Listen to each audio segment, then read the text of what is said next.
بسم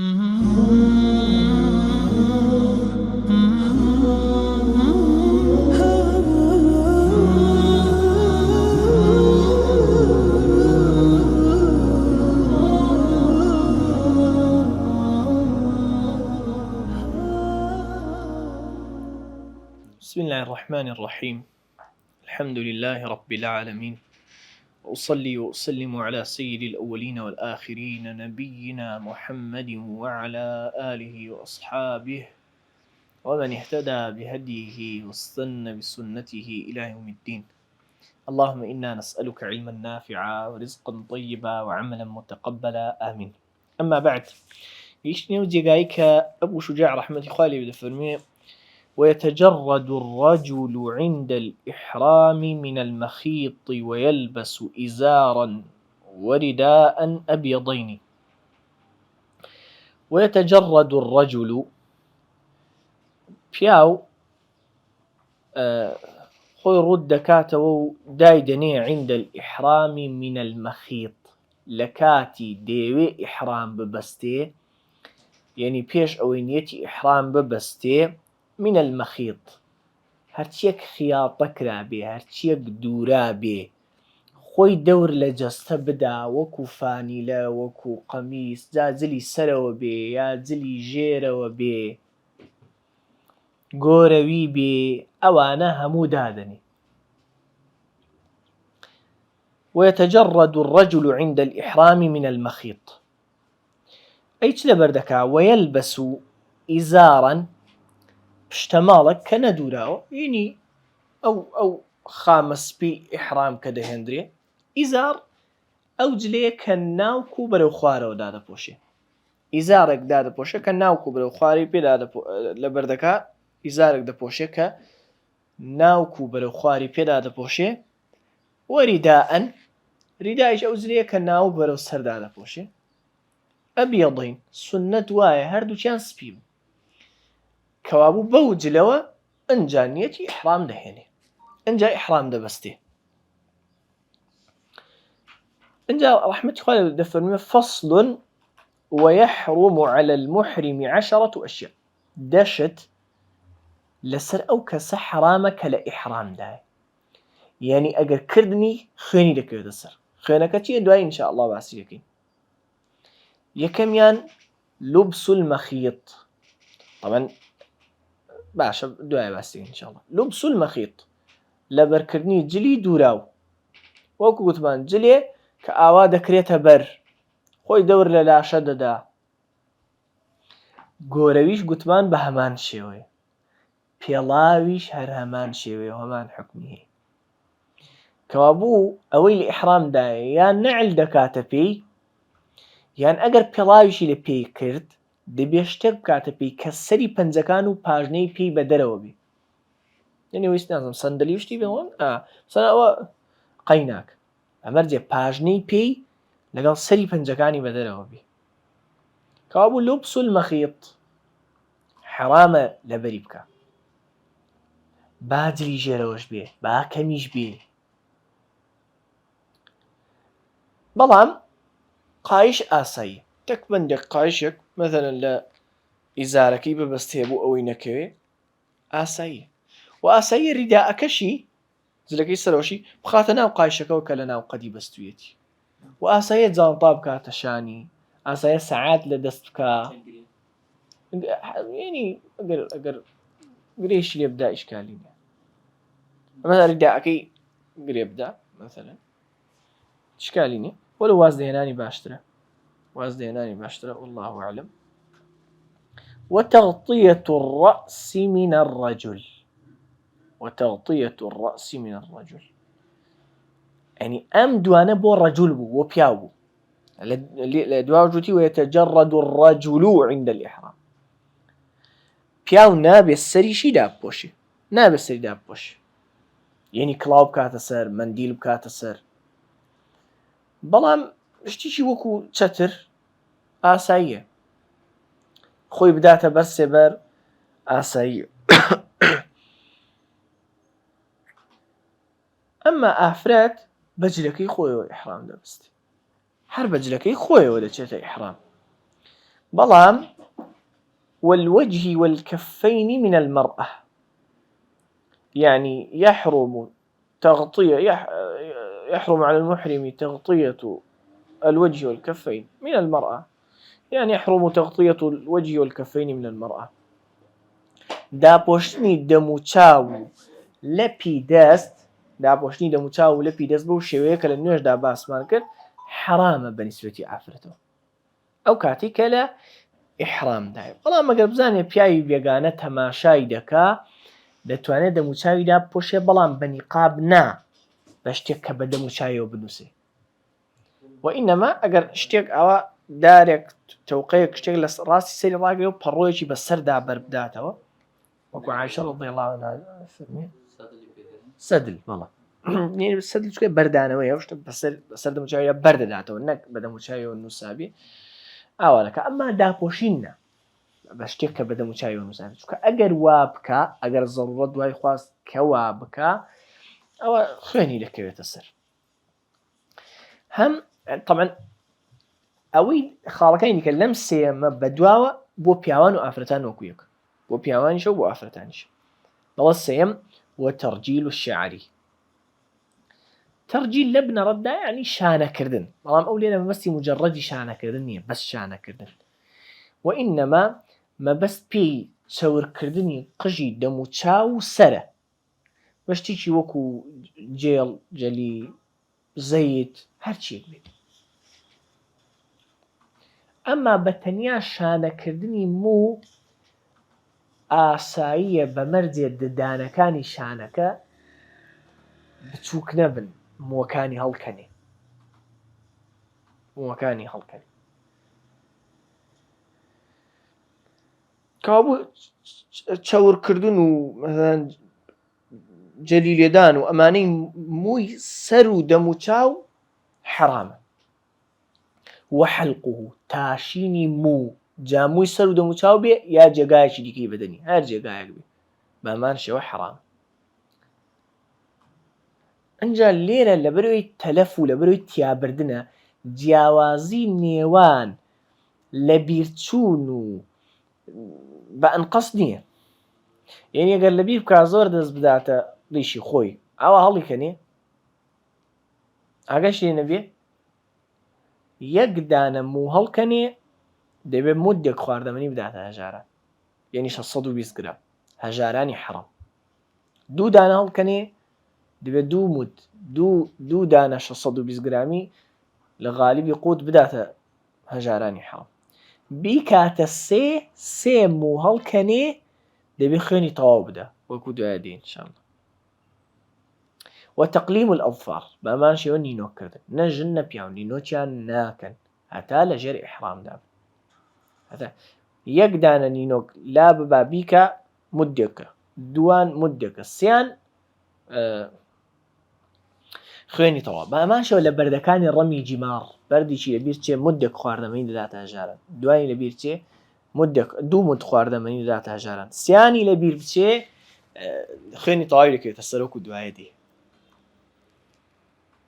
والطيب، خۆ بۆن خۆشکردن لە ماوەی ئیحرام. ئەمما لە پێش ئیحرام بەسن خۆی بۆن لە خۆی بدا و خۆی بۆن خۆش بکات، بۆنەکە دوای ئیحرام ژمێنێتەوە کێشە نییە، بەڵام لە کاتی ئیحرام ناوێ بۆن لە خۆی بدا، چ ژن چ پیاو.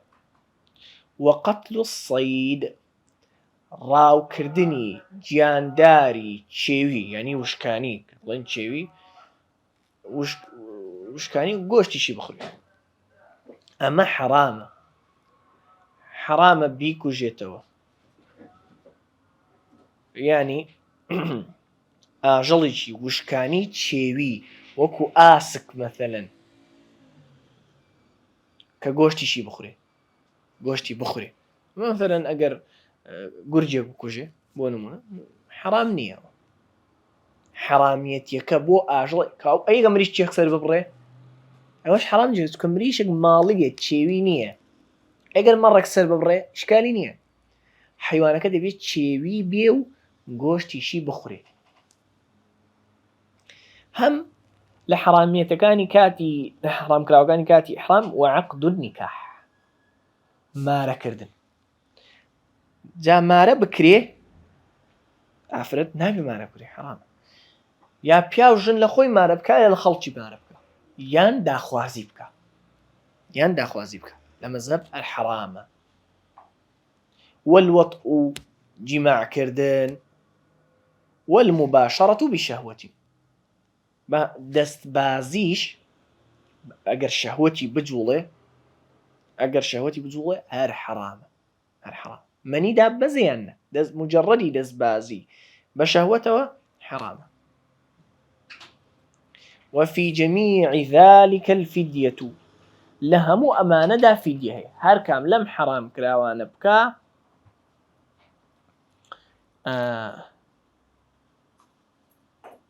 وفي جميع ذلك الفدية فدية يداهي تبي فدية بدا وكو دوايدي إلا عقد النكاح تنها عقد نكاح نبي تنها مارا كردن نبي فإنه لا ينعقد بو أجر جديش مارا بكا هرچەند حرام کراوێکی ئەنجام داوە بەڵام فیدیەی ناکەوێتە سەر لەبەر ئەوەی لا ينعقد ئەو مارەکردنت دانامەزرێ ئەسڵەن ئەو ژنە حەڵاڵ نابێ لەو پیاوە هیچ ئەسەر و شوێنەواری نییە ئەو مارەکردنە. بۆیە هەم ولا يفسده بە ئەنجامدانی هیچ کام لەمانە حەجەکە بەتاڵ نابێتەوە، حرامە گوناهبار دەبێ فیدیەی دەکەوێتە سەر بەڵام حەجەکەی بەتاڵ نابێتەوە. إلا الوطء في الفرج تنها جماع نبي جماع كردن حج بطال دكاتو بلا برتياري هيك كي أم حرام كراوانا حلال دبن أم حرام كراوانا أم ده حرام كراوي كلا برد اسمانا بدوقنا حلال دبنو يعني دو تحلل هي دو حلال بونو هي. التحلل الأول حلال بونوية كم كيد بي روجي جاجن يكم بلين روجي جاجن يقربان ديذو الحجة يكم روجي جاجن بابلين حادثة إشي هي تيدا رمي جمرة كبرى ونيا حلق سرتاشين ياكرت كنوا لقال طواف إفاضة طواف ركن لمس يعني طبعا ترتيب شرنيت يعني هر كامي بيش كاميان كل مشكلين لمسيانە دوانیان بکە دەکرێتە تەحەلولی یەکەمەوە قۆناغی یەکەمی حەڵاڵ بوونەوە هەموو شتەکانی بۆ حەڵاڵە بەس جیماع نەبی ئەمە تەحەلولی یەکەمی پێڵە کە لەمسیانە دوانی کرد هەموو شتەکانی بۆ حەڵاڵ دەبێت بەس جیماع نەبی. کە سێمیشی کرد هەر سێکیانی کرد تحللی ثانیش ڕوودا تحللی ئەکبەر و هەموو شتەکانی بۆ حەڵاڵ تەواو لە ئیحرام دەردەچێت. جیماع پێش تەحللی یەکەمیش پێش تەحللی یەکەم یعنی لەمسیانە دوانیشیانی نەکردبوو پێش تەحللی یەکەم جیماع حەج بەتاڵ دەکاتەوە. دوای تەحللی یەکەم جیماع هەر حرامە فیدیەش دەخاتە سەر خاوەنەکەی بەس حەجەکەی بەتاڵ نابێتەوە. لە دوای تەحللی دووەمیش جیماع حەڵاڵە هیچی لەسەر نییە. واضحە؟ جیماع پێش تەحللی یەکەم حەج بەتاڵ دەکاتەوە. ئەمە عومرە بە هەر یەک تەحللی هەیە عومرە دەبی شەکان تەواو بکەی کە ئەو پێش ئەم تەحلولە جیماع حەج بەتاڵ دەکات. دوای تەحللی یەکەم کە هەموو شتەکانی بۆ حەڵاڵە جگە لە جیماع بکە حرامە خوێنیشی دەکەوێتە سەر بەڵام حەجەکەی بەتاڵ نابێتەوە. دوای تەحللی دووەم هیچی لەسەر نییە. اینجا دەڵێ ولا يخرج منه بالفساد لا يخرج منه أي لا يخرج من الإحرام بفساد حەجەکەی بە تێکچوونی حەجەکەی بەهۆی جیماعەوە نابێ لە ئیحرام دەرچێ وڵێ تەواو دەوڵە مادامە تێکچوو بڕۆ ماڵی خۆتە شتیوان نییە بەڵکو دەبێ عەمەلی عومرەیەک بکە عەفوەن نەک عەمەلی عومرە ئەوە لە فەواتی عەرەفەیە ئەگەر جیماعی کرد و حەجەکەی بەتاڵ بوویەوە دەبێ حەجەکەی تەواو بکە بۆش هێژمار ناکرێ و دەبێ ساڵی ئایندە قەزای بکاتەوە. حەجەکەی واجب بێ یان سوننەت بێ؟ حەجەکەی واجب یان یەکەم جاری بێ حەج بکە یان حەجی دووەم و سێیەمی بێ دەبێ قەزای بکاتەوە دەبێ ئەو حەجە قەزا بکاتەوە. كوابو هر تواوي دكا حجك مو عملك يعني حجك تواو دكا وقضاش يكاته.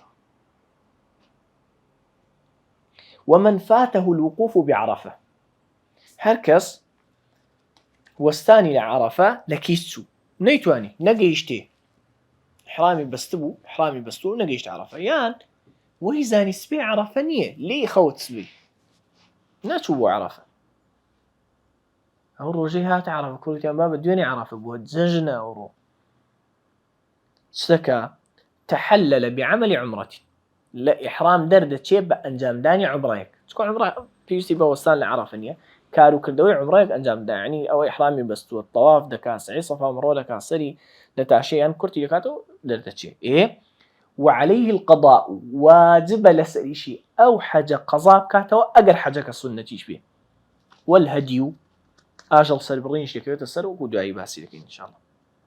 ومن ترك ركنا هركز الركن يجواز ليه بهنا جقل عرفة لم يحل من إحرامه حلال ما بلا إحرامك يدرناتي حتى يأتي به أكاوك أو ركنا نكا كأواني كوكو كات يعني بسرناتي ركنا كان ديك بس عرفة كاتش دياري كأيه بسرناتي. ومن ترك واجبا هركز واجب ولا واجب كان حزنك لزمه الدم خيني لك يتسر. ومن ترك سنة هركز سنتك لم يلزمه بتركها شيء بواز هناني هيجي ناكوية السر بواز هناني هيجي ناكوية السر. فصل درباري أو خناني دكوية السر حاجي وشونيتي كيان يما نسأتك كتابي حج وزوزو ضوين خيني دكوية السر يبقى في دي يبدأ أول شيء شونا أبو شجاع رحمة خوالي بضلي والدماء الواجبة في الإحرام أو خناني لشيب كون حاجي سر حاجي لإحرام ده 5 أشياء بين زورن. أحدها يشيجان الدم الواجب بترك نسك أو خني واجب دبيب بوازهنان لبشيشي عبادات حج وعمرة ترشي نسكك ترشي بشك لعبادات حج وعمرة. مثلا لما نقول أوي واجب يجنكا أوي واجب يجنكا خيني لك يتسر أم خيني لك يتسر استعباسي لك رمي جماري 3 نكا طوافي وداعنكا شولة مزدلفة نمينيتوا شولة مينا نمينيتوا هم خيني تمتع قرانيش هر أمي أقل بيتها بيدا ما قلت أوي بتمتع قران حج وعمرة دكا خيني كيتسر هم خيني لدستوني عرفش ما أمانه موازنان لبشي شي حج وعمرة أمي كيتسر. وهو على الترتيب بترتيبه يعني هتايا كم بتواني ناتشة الدوم مريز بندية شاتون يا مريتشي يعني كاوريتشي مي يكسالة يعني سرد بريو دكوجيتو قوشتكي داتا هجاراني حرمي مكة هجاراني ناو حرم ودروزنية ببريت الدروا مگر هجاري تيدا نميني وهيت كسي تيدا نميني حرم بيوستي بيبي. فإن لم يجد أجر أويدز نكوت إنجا فالصيام 10 أيام در روج بروجو دبي 3 في الحج سيان لحج يعني لكاتي إحرام دا باجوايا أجر بوي بقنجيل لششي ذو الحجة وحوتي ذو الحجة وهشتي ذو الحجة بيانجري سيان لإحرام دا 7 إذا رجع إلى أهله حوتيش كقرايا وبوشار وآوداني خوي ناو حالي شرطي نية بترتيب بين بدوا يقدابن بلان باش دروا بترتيب. والثاني جوري دومي خين الدم الواجب وأخيني واجب ده بالحلق بتعشيني مو لما إحرام ده والترفه جورا كان ينديكي ترفه لذت بينين خوبون خوش كردنو لبر كردني يجلو سرداب وشينو أو حراماني إحرام باسمان كرد طبعا زقالة جماعتك أو حكم جهازه. وهو على التخير أما على التخير مخيرتي لا سربشي كاميان بوغن جاوه نبا ترتيب شات تيا شاتێکە دەبێ بزانی شات چییە. أو صوم 3 أيام يا بروجبوني سيروجة لهرجي حزيلي ولا حاج لماضي. أو التصدق ب3 آصع. آصع جمع صاعة، ما صاعش 2 كيلو 420 جرام يك صاع. صاعك 4 مستها بس ما مستي خمنا يعني علامة هالوالك يلا 3 صاع. صاعك 2 كيلو 420 جرام. 3 صاع لە خواردن دەداتە هەژارانی حرم على 6 مساكين دەداتە 6 هەژار. یەک لەمانە دەکە. والثالث خوێنی سێیەم الدم الواجب و خوێنی دەکەوێتە سەر حاجی بالإحصار بەڕێ لێگیران. ئەمەمان باز نەکردووە با باسی بکەین کە حاجی ئیحرامی بەست یان عومڕەکار ئیحرامی بەست کار بەدەست یا یەکیشی دیکە ڕێی لێگرت کە عیبادەتەکانی حەجی تەواو بکە، ئەمە ڕێ لێگیرانە، ئەمە ئیحساڕە. ئەو شتەکە هەر لەو جێی ڕێی لێگیراوە سەر دەتاشێ یان کورتی دەکاتەوە و لە ئیحرام دەردەچێ و فەیەتەحەلەل حەڵاڵ دەبێت لە ئیحرام دەردەچێ وەیوهدی شاتن. هەر لەو جێی ڕێی لێگیراوە شاتێک یانی کاوڕێکی مێ 1 ساڵە یان بزنێکی 2 ساڵە سەر دەبڕێ و دیداتە هەژارانی ئەوێ. ئەگەر ئەوەی نەتوانی، ئەگەر ئەوەیشی نەتوانی دەتوانێ نرخی شاتەکە بقرسێنێ و بە ئەندازەی ئەوە خواردن بکڕە و بیداتە هەژاران. ئەگەر ئەوەیشی نەتوانی خواردنەکە چەندە کە قرسانی چەند خواردن دەردەچێ بە ئەندازەی هەر مودێکی بە ئەندازەی هەر مستێکی چەند مستی تێدایە ئەوەندە ڕۆژە بە ڕۆژوت چەند 620 گرامی تێدایە. ها یعنی ئەسڵەن پێویستە شاتێک سەر بڕۆ نەمتوانی بە قیمەتی ئەوە غالیبی قوتی بەلەت دەدەمە هەژاران. ئەگەر ئەوەشم نەتوانی ئەم غالیبی قوتی بەلەت دە کە شاتەکەم قرساندووە مثلا 60 کیلۆی دەکرد مثلا 60 کیلۆ چەند 600 گرامی تێدایە 60 کیلۆ 60,000 گرامەوە نیە چەند 600 تێدایە 100 وەنیە 100 تێدایە این 100 ڕۆژ بە ڕۆژ مثلا خواردنەکە چەند بوو چەند مودی تێدا دروست دەبوو کە دەبووایە بیداتە هەژاران ناتوانێت خواردن بداتە هەژاران ئەوەندە ڕۆژە بە ڕۆژ دەبێت. والرابع چوارم الدم الواجب أو خوێنەیە دەکەوێتە سەر حاجی بقتل الصيد بەهۆی ڕاوکردنی ئەوەی کوشتنی ئاژەڵی چێوی کە گۆشتی بخورێ وهو على التخير سەر پشکە. إن كان الصيد مما له مثل جارێ ئەگەر صيدەکە یعنی ڕاوکراوەکە هاوێنەی هەبوو یعنی لە وشتر یا ڕەشەوڵاغ یان مەڕووبزن هاوێنەی هەبوو جاوە بە حەجم ناکرێ ئەوە بە عورف و بە عادەتی عەرەب دەزاندرێ ئەوە چ شتێکە ئاوشێوی چ شتێکە.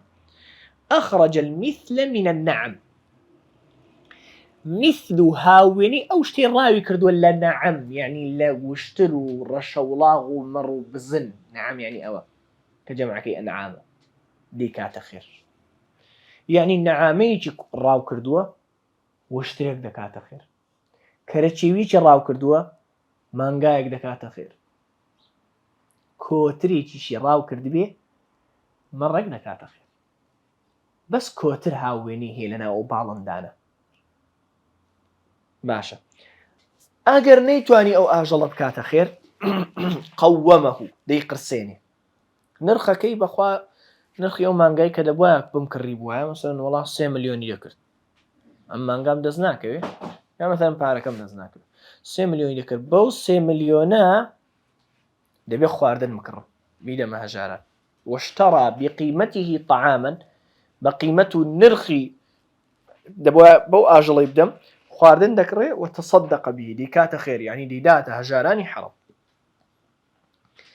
ئەو ئەگەر ئەوەشی نەتوانی ئەو خواردنی کە دەبوایە بیداتە هەژاران چەند مودی تێدا دەردەچێ نیسان ئەومان کردەوە چەند 620 گرامی تێدا دەردەچێ صام عن كل مد يوما لە جیاتی هەر 620 گرامیەک ڕۆژە بە ڕۆژوو دەبێت ئەو ئەگەر هاوێنەی هەبوو یەک لەمانە دەکا بە ئارەزووی خۆی یعنی باسەکە ئەوە نییە ئەگەر نەیتوانی ئەمجا ئەوە دەکا نا دەتوانێت ئاژەڵەکەش ئەگەر بتوانێت ئاژەڵەکەش سەر بڕێ دەتوانێت بە ڕۆژوو بێت على التەخیر وإن كان الصيد مما لا مثل له ئەگەر ئەو شتەی ڕاوی کردووە هاوێنەی نەبوو لە وشتر و لە ڕەشە وڵاغ و لە مەڕوو بزن أخرج بقيمته طعاما قیمەتەکەی دەقرسێندرێ و قیمەتەکەی چەندە ئەو شتەی ڕاوی کردووە بە قیمەت و هاوێنەی نرخی ئەوە خواردن بەو نرخە خواردن دەکڕێ دیداتە هەژارانی حرام ئەو صام عن كل مد يوما یا لە جیاتی هەر 620 گرامیەشی ئەو خواردنە کە دەبوایە بیداتە هەژاران ڕۆژێ بە ڕۆژوو دەبێت والخامس والكوتاي پێنجەم و کۆتایی الدم الواجب بالوطء ئەو خوێنەیە واجب دەبێ بە جماع وهو على الترتيب بترتيب بەم تەرتیبێ یعنی یەکەم بتوانێ نابێ بێتە دووەم بەدەنەتون دەبێ وشترێکی 5 ساڵی کە پێنجی تەواو کرد دەبێ بەدەنەتون سەر ببڕێ فإن لم يجدها جا ئەگەر دەستی نەکەوت یا پارەی نەبوو فبقرة مانگایەک فإن لم يجدها ئەگەر دەستی نەکەوت یا پارەی نەبوو فسبع من الغنم حەوت مەڕ فإن لم يجدها ئەگەر ئەوەی دەست نەکەوت قوم البدنة نرخی وشترە 5 ساڵەکە دەقرسێنێ واشترى بقيمتها طعاما بەو پارەیە خواردن دەکڕێەوە تصدق به دیداتە هەژارانی حرام فإن لم يجد ئەگەر نەیبوو ئەو خواردنی کە ئەو پارەی بقرسێنم چەندی خواردن پێدێ ئەو خواردنە چەند 620 گرامی تێدایە صام عن كل مد يوما لە جیاتی هەر مدێک ڕۆژە بە ڕۆژەوە طبعا زۆر دەکا ولا يجزئه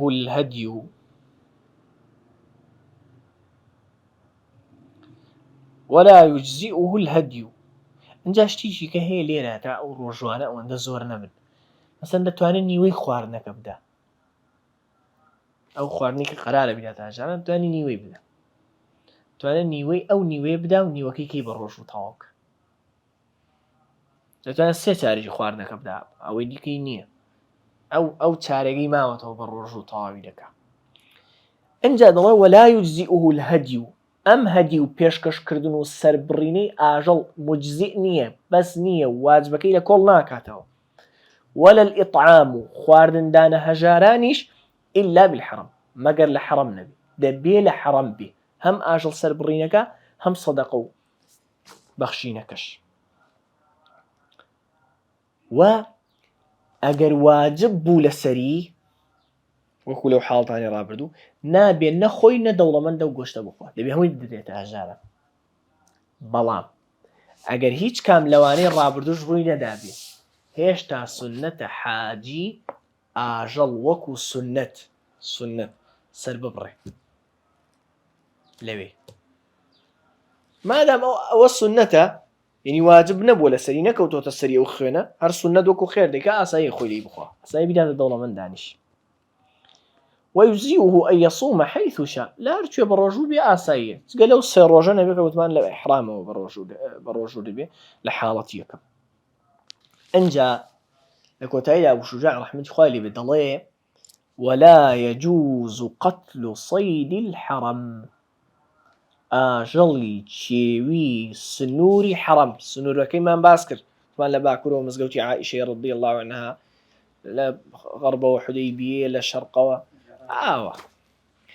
ئەم حدودە ئاژەڵی چێوی ناکوژرێ ڕاو ناکرێ حرامە نەک ماڵی سەربڕینی مریشک و مەڕ و بزن شتی لە ئاساییە ولا قطع شجره بڕین و هەڵکەندنی داریشی حرامە. یعنی ئەگەر داریشی گچکە ببڕێتەوە دەبێت مەڕێک سەر ببڕێ، ئەگەر داریشی گەورە ببڕێتەوە دەبێت مانگایەک سەر ببڕێ. والمحل ئەوەی حەڵاڵە لە ئیحرام دانیە، والمحرم ئەوەی لە ئیحرامدا في ذلك سواء، وەکو یەکترن. یعنی بۆ هەردووچیان حرامە، خوێنیش دەکرێتە سەر هەردووچیان بیکە. و ئەوەی لە بیریشی چووە و نەشی زانیوە هەروە، چکە بە هەدەردان و تیابردنە، تازە بە نەزانین خۆی لێ نایەتەوە، هەر دەکەوێتە سەری، خوێنەکەی دەکەوێتە سەر. بەمە العیبادات تەواو بەشێکی گەورەی زانستی فقه لله الحمد والمنة تەواو. إن شاء الله تعالى دەست دەکەین بە معاملات. والله المستعان. سبحانك اللهم وبحمدك أشهد أن لا إله إلا أنت أستغفرك وأتوب إليك.